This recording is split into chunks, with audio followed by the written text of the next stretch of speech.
વલસાડ જિલ્લાના કપરાડાના ડુંગરાળ વિસ્તારમાં આવેલો કુંભઘાટ ફરી એકવાર નિર્દોષનો ભોગ લેનારો સાબિત થયો છે। પ્રાપ્ત વિગતો અનુસાર કપરાડા તરફથી ઘાટ ઉતરી રહેલી એક ટ્રકની બ્રેક અચાનક ફેલ થઈ ગઈ હતી। ચાલકે સ્ટીયરિંગ પરથી કાબુ ગુમાવતા આ બેફામ ટ્રકે માર્ગ પર પસાર થતા અનેક વાહનોને કચડી નાખ્યા હતા। આ પ્રચંડ ટક્કર બાદ ટ્રક અને અન્ય એક ટ્રક સાથે ધડાકાભેર અથડાઈ હતી। આ ભયાનક અકસ્માતમાં એક ટ્રક ડ્રાઈવરનું સ્થળ પર જ મોત નીપજ્યું છે, જ્યારે અન્ય એક ચાલક ટ્રકની કેબિનમાં લોખંડના પતરા વચ્ચે કલાકો સુધી ફસાયેલો રહ્યો હતો।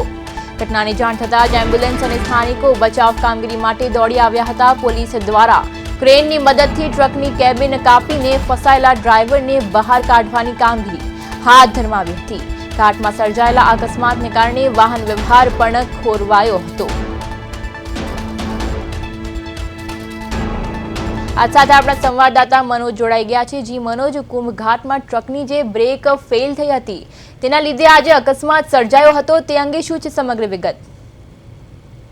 આજરોજ વહેલી સવારે જ કપરાડાના કુંભઘાટ ખાતે એક અકસ્માત સર્જાયો હતો, જેમાં જે કપરાડાથી નીચે ઘાટ ઉતરતી વેળા એક ટ્રકની બ્રેક ફેલ થઈ હોવાનું જાણવા મળ્યું છે અને એ ટ્રક દ્વારા રસ્તામાં આવતી અનેક ગાડીઓને પણ અડફેટે લીધી હતી। ત્યારબાદ સામેથી એક ટ્રક ચડી રહી હતી, ઢાળ ચડી રહી હતી, એમાં જોરદાર અકસ્માત સર્જાયો હતો અને જે ટ્રક ચડી રહી હતી એમાં જે ડ્રાઈવર હતો એમનું ઘટના સ્થળે જ મોત નીપજ્યું હતું।